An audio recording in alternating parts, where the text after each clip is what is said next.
Princess Boron watched in horror as human armies butchered each other in brutal wars, unleashing weapons of unimaginable destruction. She pored over Earth's blood-soaked history, recoiling at the savagery leaping from every page. If these humans expanded into space, alien races like her Tak would be helpless against their thirst for conquest and domination. She had no choice. Boron must infiltrate their barbaric world to assess the threat firsthand. The alien princess morphed her blue skin and slender frame into a human facade, becoming Bethany Sorensen. She materialized in a chaotic Earth city, reeling from the blaring noise, noxious smells, and frenzied movement, so alien to her serene homeworld. Boron steeled herself to walk among beings she knew were capable of unspeakable violence. The first human interaction she witnessed confirmed her darkest fears. In a dank alley, a man held another at gunpoint, demanding his possessions. Boron braced for the bloody execution to follow. But before she could process the scene, a new figure burst into the tableau, a young man named Marcus Henry. He fearlessly disarmed the mugger and comforted the distraught victim. Boron's worldview spun. What human would risk their life for another with no reward? It defied everything she thought she knew. Shaken, Boron stumbled into the street and froze as a screeching vehicle bore down on her. At the last second, powerful arms flung her to safety. Her rescuer was none other than Marcus, concern etched on his face as he asked if she was all right. Boron's heart pounded, stunned by the compassion radiating from him. She ran off without a word. Huddled in an abandoned building, Boron grappled with an avalanche of doubts. The noble acts she witnessed contrasted jarringly with the cruelty of human history. Were the Tak's beliefs about Earth distorted? In judging humanity solely on its past, was Boron guilty of the same dangerous closed-mindedness she feared in them? Sleep eluded the princess as questions swirled in her mind. Her mission was now more vital than ever, to uncover humanity's true nature and evaluate the planetary threat they posed. But Boron also burned with a more personal need, to find Marcus Henry again, and fathom what drove him to show her such selfless kindness, upending everything she thought she knew. As an exhausted Boron finally slipped into a fitful slumber, the human called Marcus lay awake across the city, reliving every detail of his encounters with the mysterious woman whose life he saved. He sensed she was no ordinary person, and that their destinies were now somehow entwined. Marcus vowed to find her again, unaware the fate of his entire species might hinge on what transpired between them. Neither could know their paths would soon collide in a way that would transform them both and redefine the future of human-Tak relations. For now, a troubled alien princess and an intrigued human man drifted off to sleep, the first chapter of their story written, with so many pages yet to be revealed. Boron, in her human guise as Bethany Sorensen, tracked down Marcus at the community center, where he volunteered teaching underprivileged children. She slipped into the classroom, marveling at the patience and dedication Marcus showed as he guided the kids through their lessons. A warm, unfamiliar feeling stirred in her chest as she watched him encourage a struggling student. When the class ended, Boron approached Marcus. "Hi, I wanted to thank you again for saving me the other day. I'm Bethany, by the way." Marcus's face lit up with recognition and a broad smile. "I'm so glad you're okay. I was hoping I'd run into you again. I'm Marcus." They chatted easily, as if they'd known each other for years instead of minutes. He invited her to join a camping trip he'd planned for the kids. "I want to show them the wonders of nature, get them out of the city for a bit. You're welcome to come along if you'd like." Boron hesitated for only a moment before agreeing. She was curious to learn more about this puzzling man who defied everything she thought she knew about humans. The wilderness campsite took Boron's breath away. Towering trees stretched into the crystalline sky, while a babbling brook wound through the lush undergrowth. She drank in the untouched beauty of this world she had so feared and misunderstood. As Marcus taught the children about the plants and animals around them, Boron saw the depth of his bond with Earth's natural world. His eyes sparkled with wonder as he named each bird's song and pointed out delicate wildflowers blooming in the dappled sunlight. Around the crackling campfire that night, Marcus shared stories of his own difficult childhood and how escaping into nature had given him solace and direction. Boron listened raptly, astounded by his openness and resilience in the face of adversity. The tranquil trip took a terrifying turn when one of the youngest boys wandered off from camp and got lost in the darkening woods. Marcus leapt into action, organizing the other adults into a search party and comforting the frightened children. After hours of scouring the dense forest, they found the child curled up beneath a tree, shivering and terrified but unharmed. Marcus wrapped the boy in his own coat and carried him back to camp, murmuring reassurances the whole way. Boron watched in amazement as Marcus calmed the traumatized child and praised the other kids for their brave efforts to find their lost friend. She marveled at the tenderness and strength he displayed, so at odds with the brutality she'd expected from a human male. Back in the city, Boron couldn't shake the impact of all she'd witnessed. Through Marcus, she'd glimpsed a human capacity for compassion, selflessness, and community that her people had never suspected. If they were so wrong about that, what other remarkable qualities might Earthlings possess? Before she could ponder these questions further, disaster struck in the form of a massive earthquake. The ground heaved and buckled, sending buildings crashing down in clouds of shattered concrete and billowing dust. Screams of terror echoed through the ravaged streets. Boron barely escaped the collapse of her own apartment building, staggering out into a hellscape of rubble, flames, and chaos. Her first instinct was to run to her ship and flee this doomed planet. She'd seen enough to know humans needed no threats beyond their own savage world. But as she turned to go, a flash of movement caught her eye. Through the haze of smoke and debris, Boron spotted Marcus rallying a group of volunteers to search for survivors and tend to the wounded. His soot-streaked face was set with unwavering drive as he organized the rescue efforts. In that moment, Boron knew she couldn't abandon this flawed but beautiful species to face this catastrophe alone. Though it defied her every instinct and violated her mission protocol, she raced to join Marcus and his makeshift emergency crew. Heedless of the risks, Boron used her superior tac strength to dig through mountains of rubble and twisted metal, freeing trapped victims and carrying them to safety. She and Marcus worked side by side, pushing past exhaustion and despair to save as many lives as they could. All around them, Boron witnessed everyday humans rising to meet the unthinkable challenge. Firefighters and EMTs confronted the raging flames and pervasive destruction without hesitation. Common citizens stepped up as volunteer rescuers, donated critical supplies, and opened their homes to the newly homeless. No one cared about race or class or creed. They were all just people helping people. Through the dust and blood and relentless effort, Boron began to see humanity in a revolutionary new light. Yes, they were flawed and fractured, capable of horrific violence and cruelty, but they were also impossibly brave and resilient, with a boundless capacity to unite in compassion when crisis struck.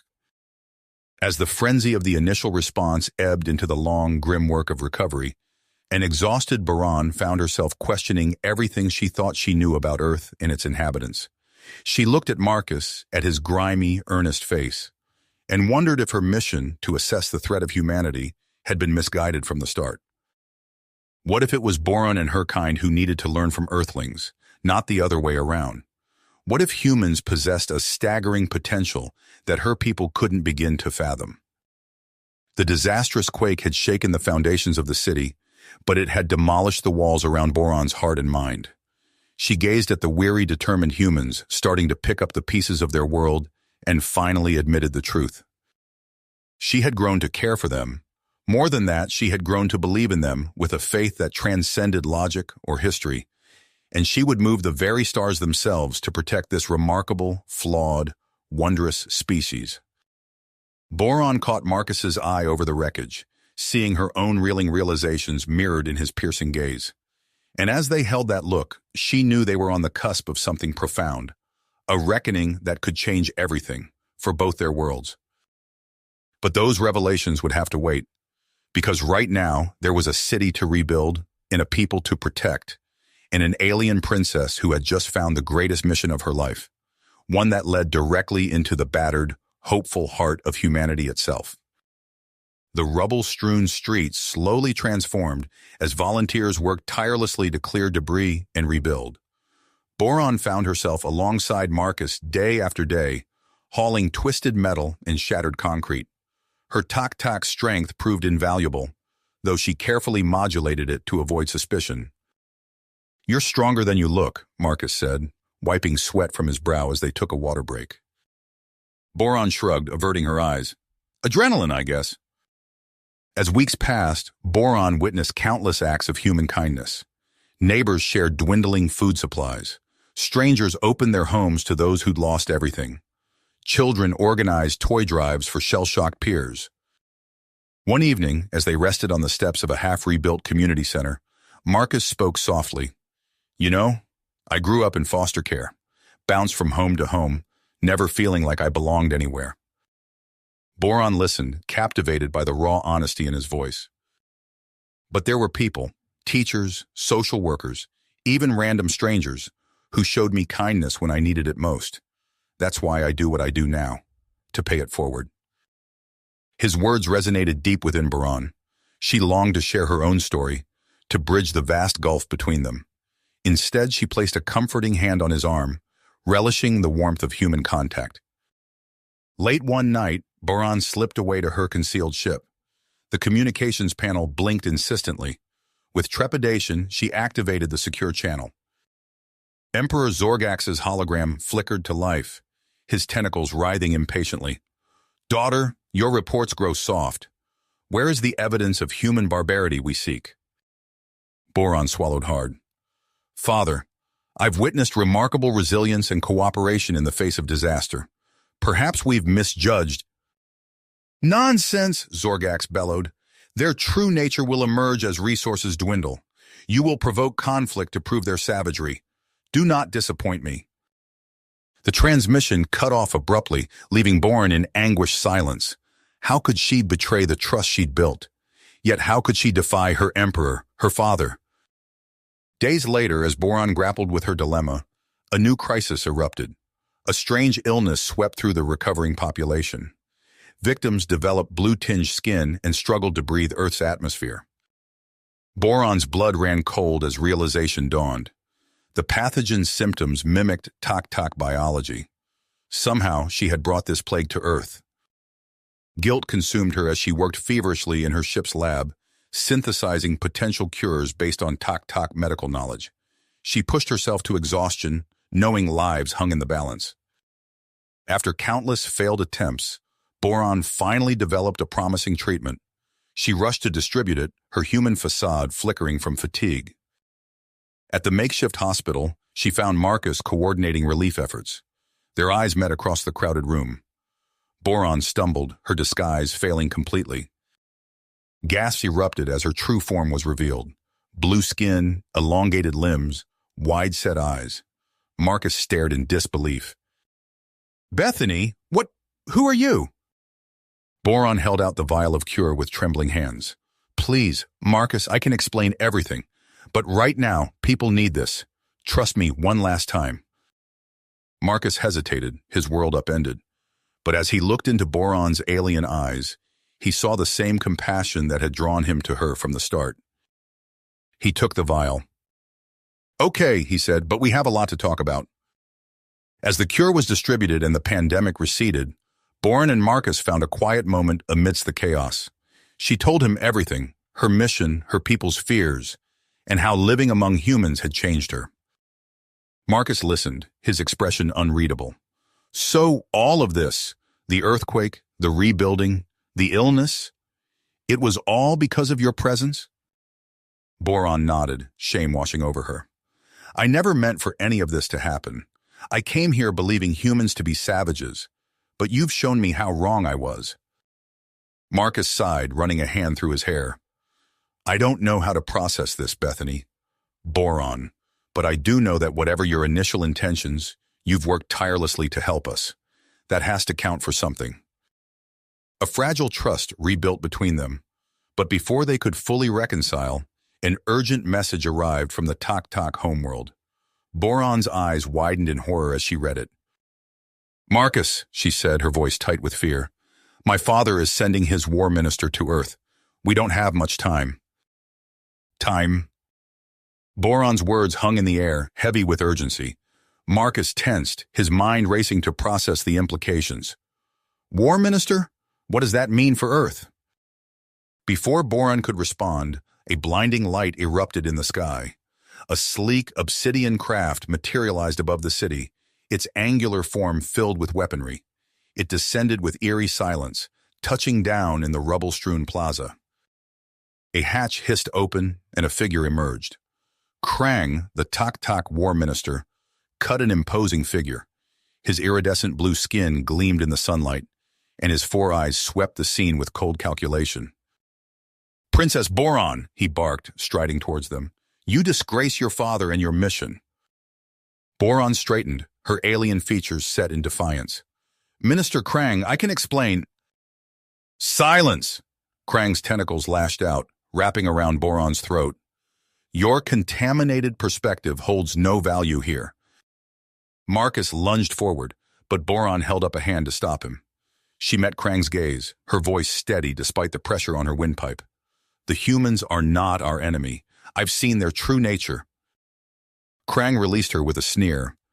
You've gone native, princess, blinded by sentiment for these primitives. He turned to survey the devastation, his expression unreadable. No matter, I will rectify your failures and expose humanity's savagery as planned. Marcus stepped forward, face hardened. We're not savages. We're survivors, rebuilding after disaster. If you just listen. Krang's laugh was like shattered glass. Listen? To an inferior species? I think not. He raised a device, tapping rapid commands. In the distance, alarms began to blare. Boron's eyes widened in horror. What have you done? Merely setting the stage, Krang replied, a cruel smile playing on his features.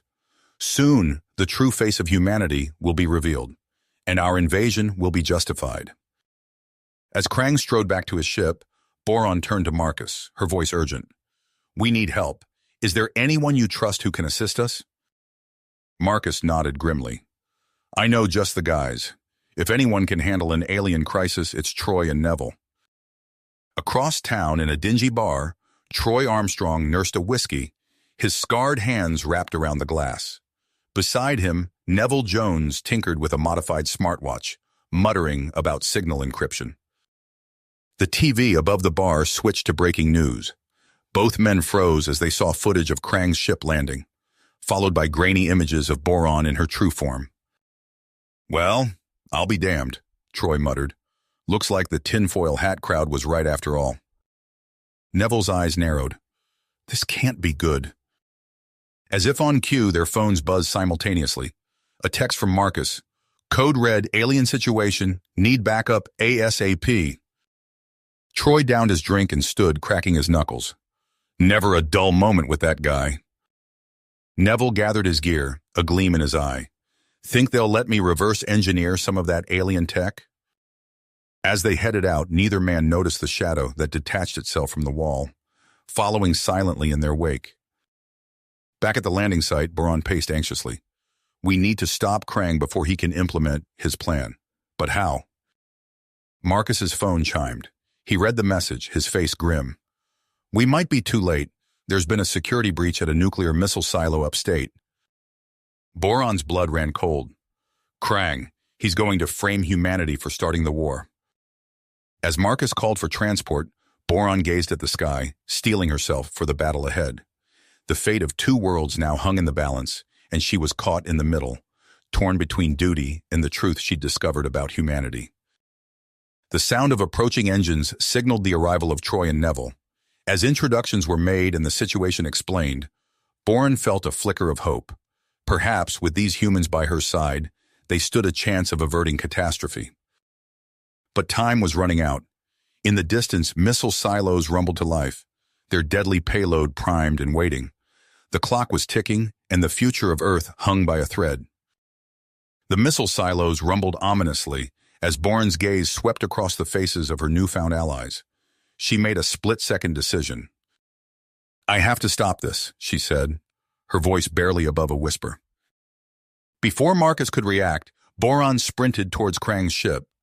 The War Minister's guards raised their weapons, but Boron held her hands high. I surrender, she called out. Take me to Emperor Zorgax. Krang's laughter echoed across the plaza.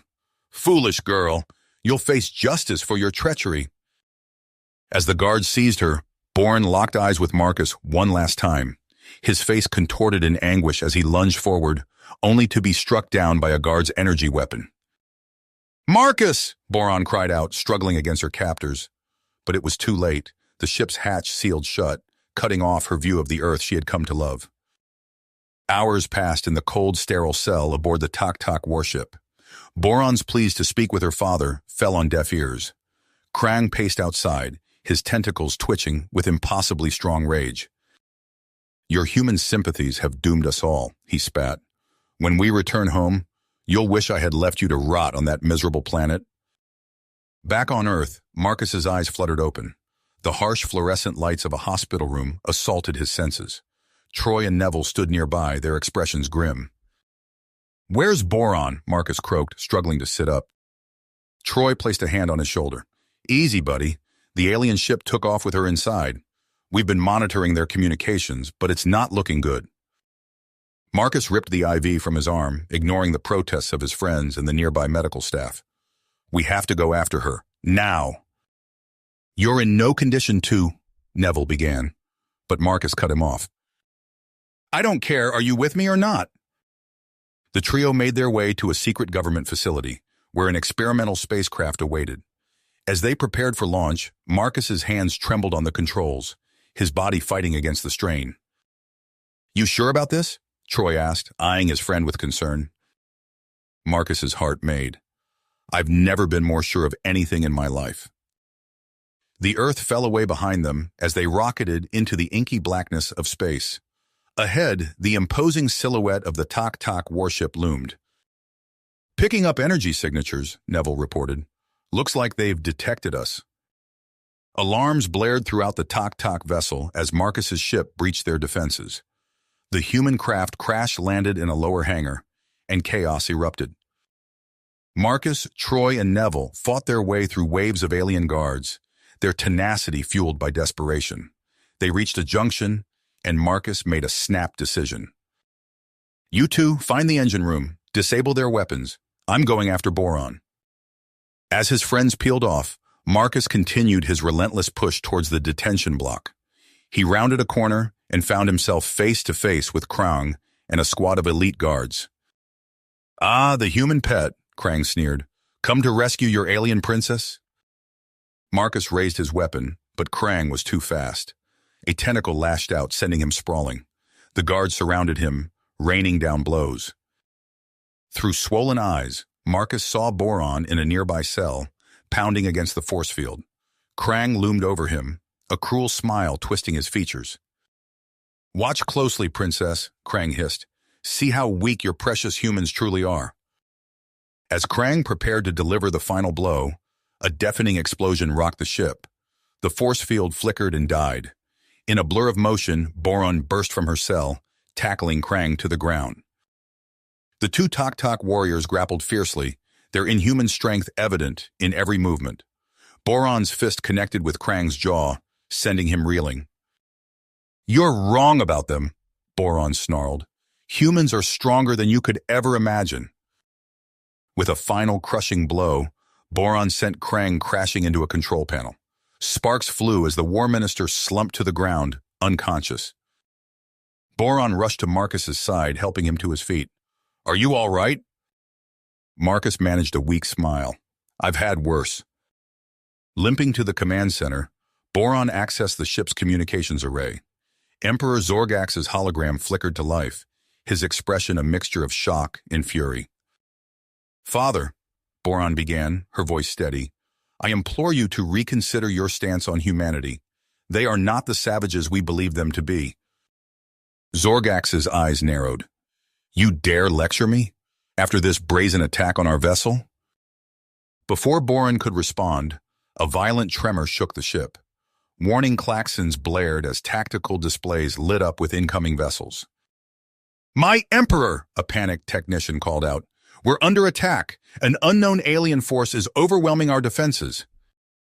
Zorgax's hologram flickered as the transmission became unstable. His eyes met Boron's, filled with a mixture of fear and desperation. "What would you have me do, daughter?" he asked, his voice barely audible over the chaos. Boron stood tall, her hand finding Marcus's. "Earth may be our only hope, Father. We must forge an alliance if we are to survive this new threat." As Zorgax contemplated her words, the ship rocked with another impact.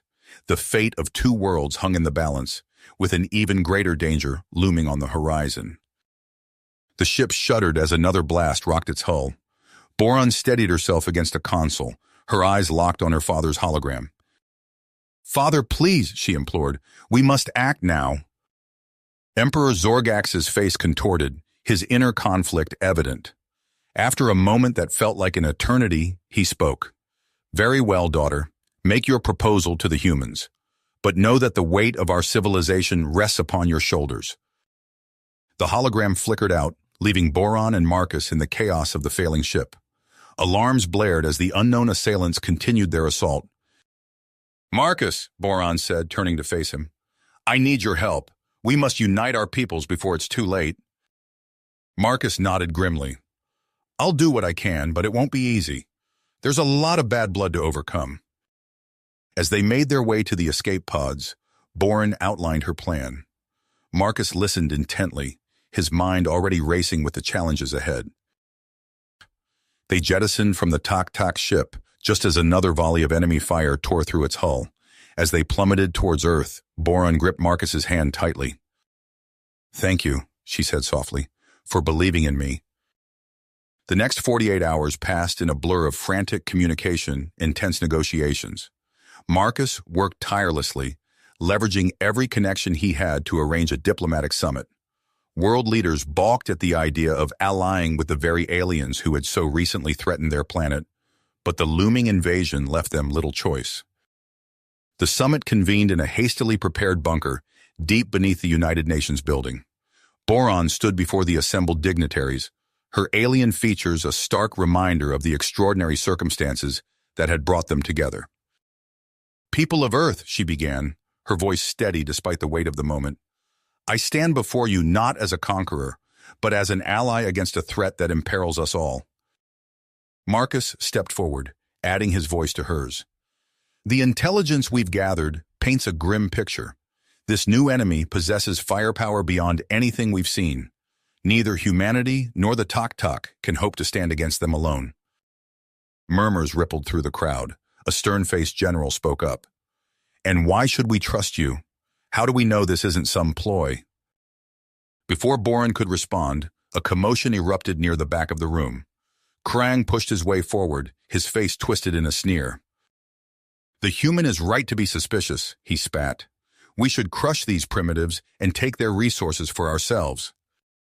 The room erupted into chaos. Accusations flew back and forth, old hatreds bubbling to the surface.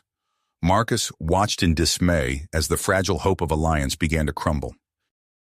Boron's voice cut through the din like a knife. "Enough!" she shouted, her alien physiology amplifying her words. The room fell silent. "Look at us," she said, her voice thick with emotion. "Squabbling like children while our very existence hangs in the balance. Are we so blinded by our differences that we cannot see our common dreams, our shared hope for peace?" Marcus stepped forward, his eyes sweeping the room. "We've all suffered. We've all known fear and loss. But now we face a threat that would snuff out all life, human and Tak-Tak alike. Will we let our prejudices doom us? Or will we stand together and fight for our right to exist?" A hush fell over the assembly. Slowly, heads began to nod. Even Krang fell silent, unable to argue against the stark reality of their situation. Emperor Zorgax's hologram flickered to life, his expression solemn. "In the interest of our mutual survival, the Tak-Tak Empire agrees to a temporary military alliance with Earth." One by one, Earth's leaders voiced their assent. As the summit adjourned, Boron turned to Marcus, her eyes shining with a mix of relief and determination. "This is only the beginning," she said. "We have much work ahead of us." Marcus nodded, already mentally preparing for the challenges to come. "Then let's get started." Within hours, a joint task force was assembled. General Troy took charge of integrating human forces with the Tak fleet, while Neville worked furiously to merge their technologies. The Allied command center hummed with activity as reports streamed in from deep space monitoring stations. The invading armada was approaching faster than anyone had anticipated. Boron pored over tactical displays, her mind racing. "We need to hit them here," she said, pointing to a cluster of enemy ships. "If we can disrupt their formation, we might have a chance." Marcus studied the display, then turned to General Troy. "What do you think? Can we pull it off?" Troy's scarred face creased in concentration. "It's risky, but it might be our best shot." As they finalized their strategy, a technician called out, "Multiple contacts detected entering the solar system." All eyes turned to the main view screen. The vast expanse of space seemed to ripple as hundreds of alien ships materialized. Boron's hand found Marcus's, squeezing it tight. The moment of truth had arrived. Together, human and Tak, they faced the oncoming storm.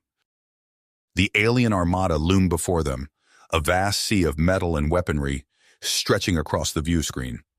Marcus felt Boron's grip tighten on his hand as they faced the overwhelming force.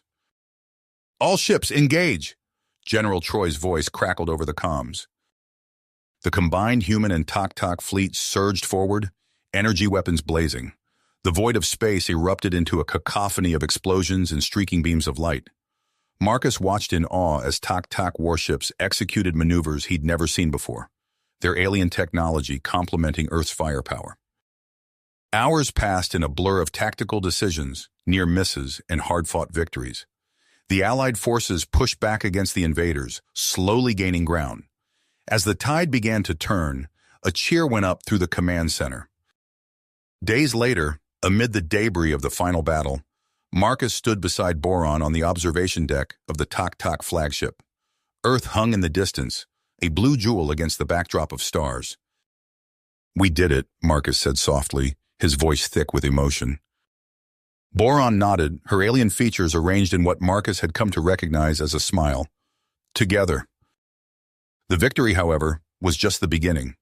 In the weeks that followed, Boron found herself thrust into the role of envoy between her people and humanity. She shuttled between Earth and the Tak fleet, coordinating reconstruction efforts and trying to smooth over centuries of mistrust. Marcus worked tirelessly by her side, his first-hand experience with both races proving invaluable. They were joined by Troy Armstrong, now serving as Earth's ambassador to the Tak. "We need to establish clear guidelines for resource sharing," Troy said during one particularly tense meeting. "Some of our people are concerned about Tak ships in Earth orbit." Boron nodded. "And my father's advisors worry about human expansion into space. We must find a middle ground." As they worked, a fragile peace began to take shape.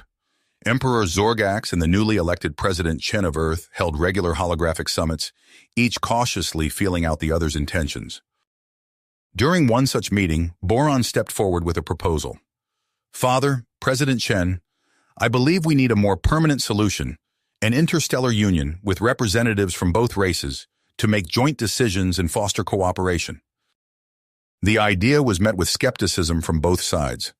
Krang, still a powerful voice among the Tak, sneered openly. "You would have us bow to these primitives?" President Chen's advisors whispered urgently in her ear, their faces tight with concern. After days of heated debate, a compromise was reached. The interstellar union would be formed, with Boron and Marcus appointed as its first co-chairs. Their first major test came quickly. A resource-rich planet was discovered on the edge of Tak space, prime for colonization. Both sides clamored for control. "We'll establish joint mining operations," Marcus proposed during the ratification summit. "Shared labor, shared profits." As the delegates argued over the details, a commotion erupted at the back of the chamber. Krang burst in, flanked by armed loyalists. "Death to the traitors!" he roared, raising a weapon. Chaos erupted. Human security forces rushed to protect their delegates, while Tak warriors loyal to Zorgax engaged Krang's followers. In the midst of the firefight, Marcus saw Boron dragging her father to safety. The coup attempt was quashed, but the damage was done. Trust between the races, already fragile, now teetered on the brink of collapse. As Boron and Marcus worked frantically to salvage the situation, urgent reports came in from the new colony world. The Kledron clan, an opportunistic alien race, had seized control of the planet. "This is our chance," Boron said, her eyes blazing with purpose. "A common enemy. We must stand together against this threat." But cooperation proved difficult. Human and Tok military leaders bickered over strategy, each side reluctant to commit forces under the other's command.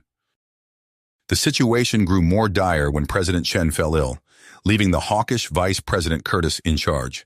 He pushed for immediate unilateral action by Earth's forces. Amid the political turmoil, Boron and Marcus found themselves drawn closer together. Late one night, as they pored over tactical readouts, their eyes met. Years of unspoken feelings passed between them in an instant. "Marcus, Boron began, but was cut off by the blaring of alarms. "Emergency transmission from the colony," a technician called out. "The Kledron are advancing." With renewed urgency, Boron and Marcus redoubled their efforts to unite the fractious alliance. Their partnership, both personal and professional, became the linchpin holding the interstellar union together. After days of intense negotiation, they secured approval for a joint military operation against the Kledron. As the combined fleet prepared to depart, Boron and Marcus stood on the bridge of the lead ship, watching the stars stretch into streaks of light. "Whatever happens," Marcus said softly, "we face it together." Boron's hand found his, their fingers intertwining. "Always."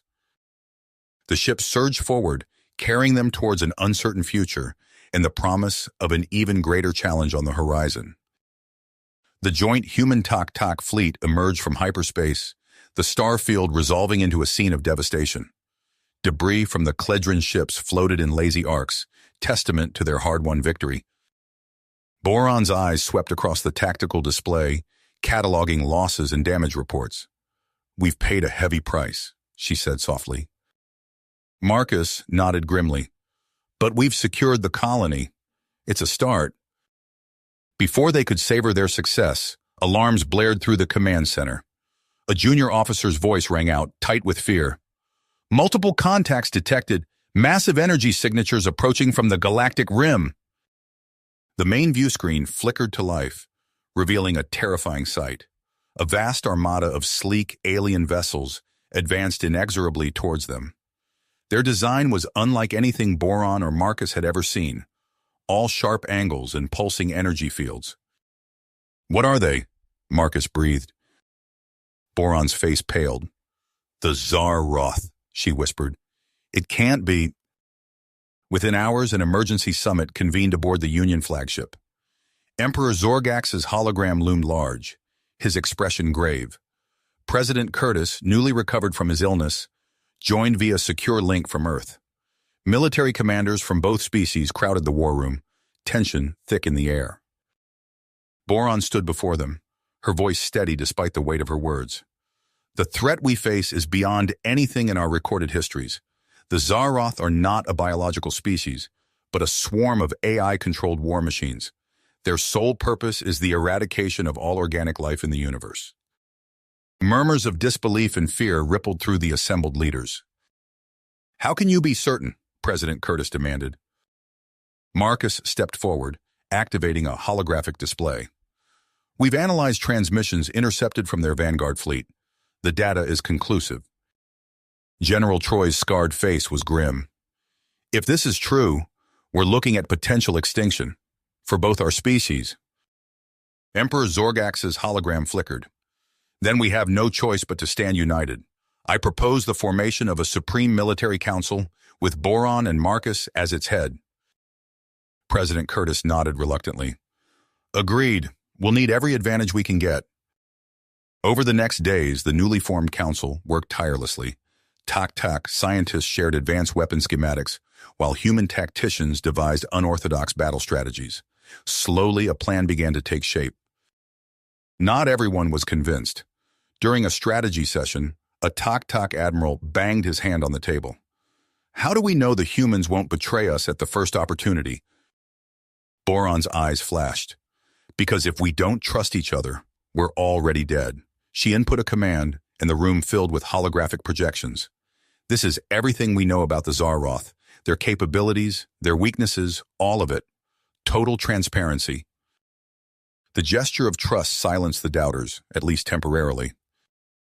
As preparations reached a fever pitch, chaos erupted at Union headquarters. Alarms blared as security forces swarmed the corridors. Boron emerged from a strategy meeting to find Marcus waiting, his face ashen. "There's been an attempt on your life," he said, his voice tight. "A Tak splinter group. We caught the assassin, but—" Boron's heart sank. "Who?" Marcus's eyes were full of pain. It was Neville. The revelation hit like a physical blow. Major Neville Jones, Marcus's friend and trusted ally, stood before a tribunal, his head bowed in shame. "I believed I was protecting humanity," Neville said, his voice hollow. "I was wrong." As Neville was led away to confinement, Marcus turned to Boron. "How can we hope to defeat the Zarroth if we can't even trust our own people?" Boron's reply was cut short by a priority alert. The Zarroth vanguard had breached the outer defense perimeter. In the frantic hours that followed, Boron conceived a daring plan. Volunteer strike teams, a mix of human and Tak special forces, launched a series of lightning raids against the advancing Zarroth. Marcus watched from the command center as the battles unfolded. Human ingenuity melded seamlessly with Tak technology, keeping the relentless AI swarm off balance. But the cost was staggering. For every Zarroth ship destroyed, a dozen Union vessels were reduced to debris. As the main Zarroth fleet approached, Boron unveiled the final phase of her strategy. A task force of their fastest ships would lure the enemy into the Helios system, home to a network of ancient Dyson spheres. There, Tak scientists had prepared a weapon of unimaginable power. The plan worked almost too well. The Zarroth pursued the decoy fleet with single-minded purpose, falling into the trap. At Boron's command, the singularity weapon activated. Space itself seemed to tear apart. A blinding flash engulfed the command center view screen. When it faded, the Zarroth command hub had been shattered, its fragments scattered across the system. But victory came at a terrible price. Dozens of Union ships caught in the weapon's area of effect had been obliterated.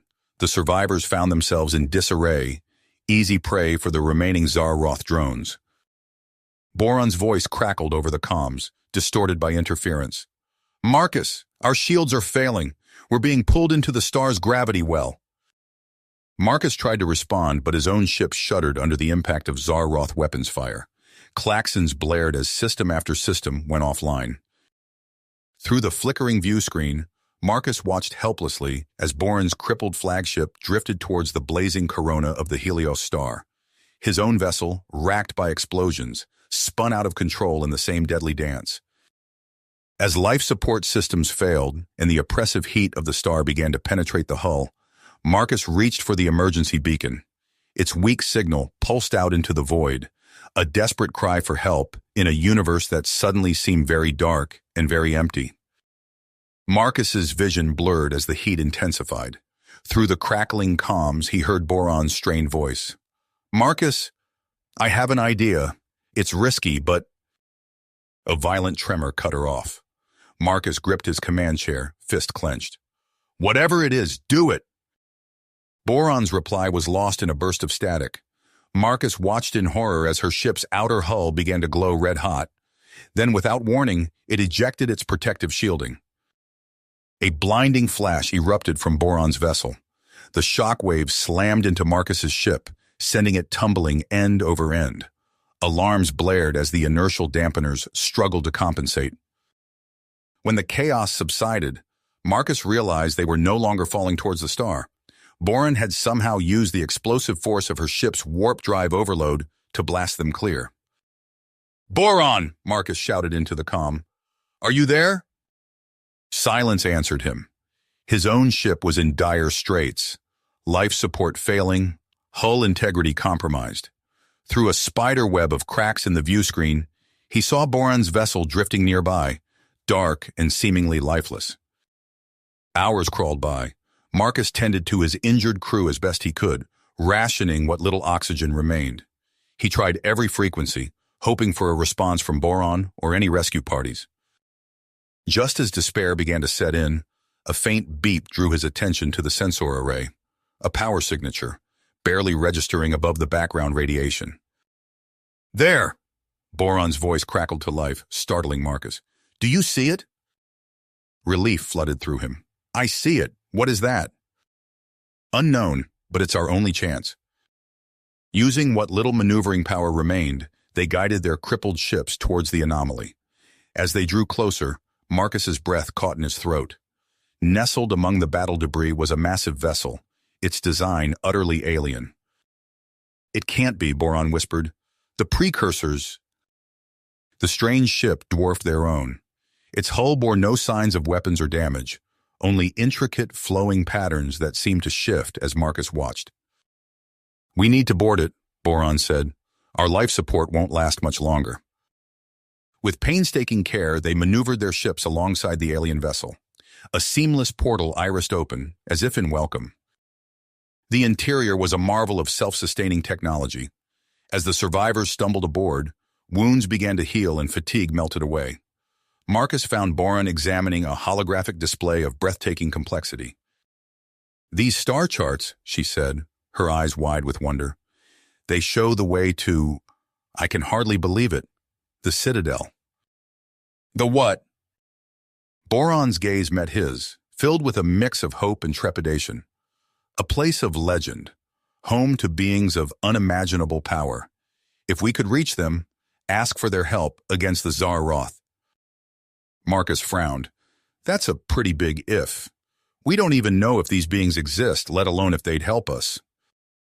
"True," Boron admitted. "But what choice do we have? Our forces are decimated. Earth, my homeworld, they're defenseless against another Zaroth assault."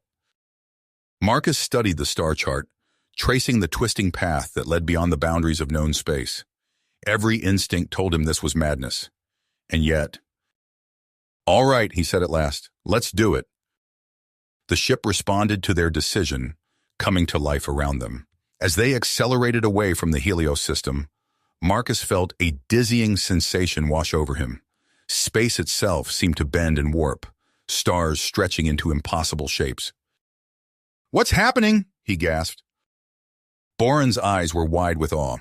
"We're crossing the threshold. Beyond here, the laws of physics as we know them may not apply."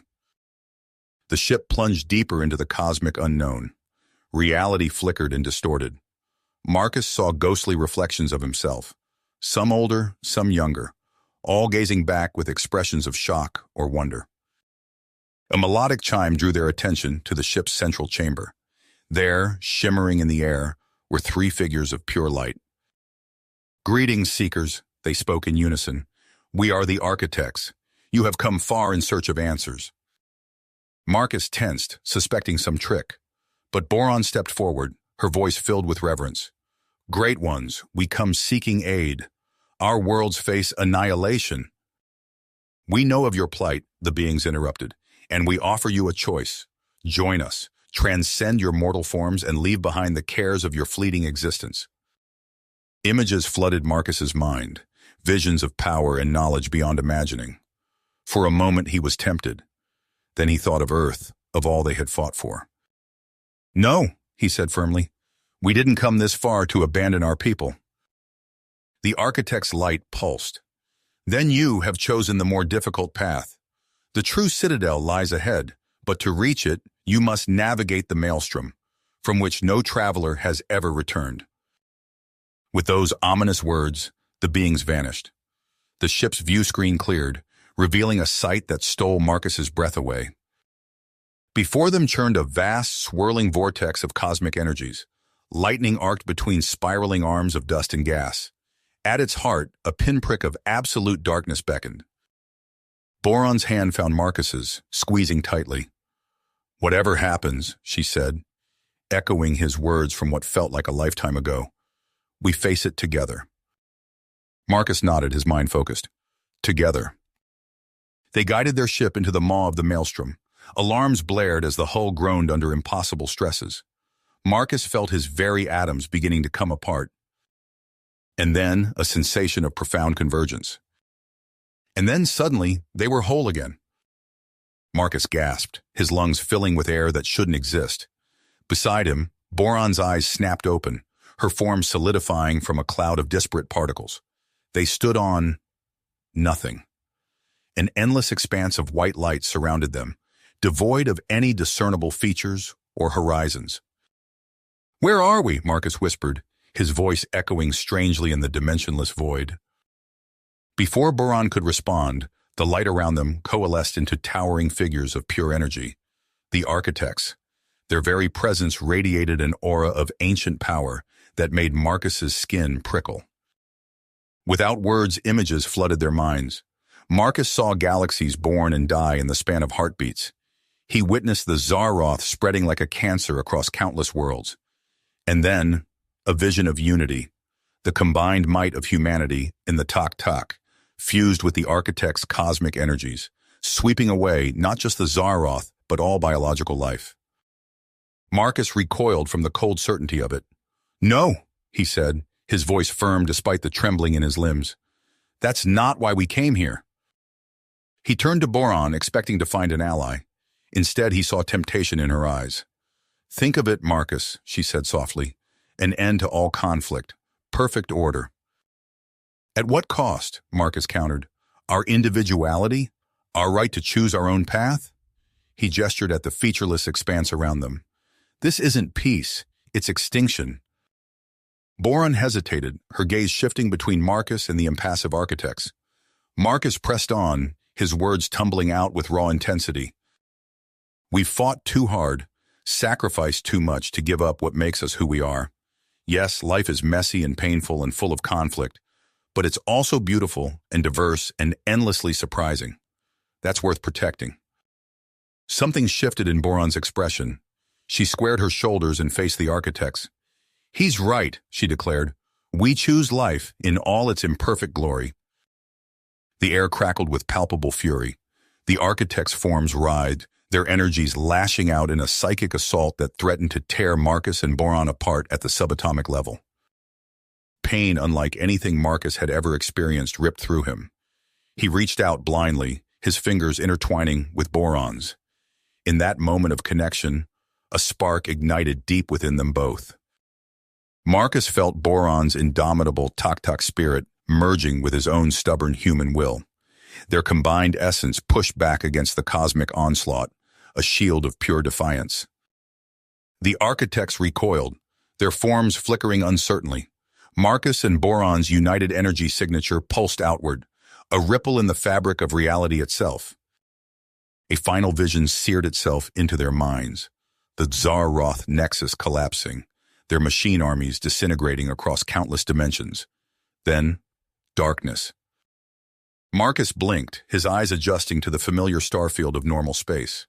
The battered remnants of the Union and Tak fleets drifted nearby. Comm channels crackled to life with a cacophony of confused voices. "Did we?"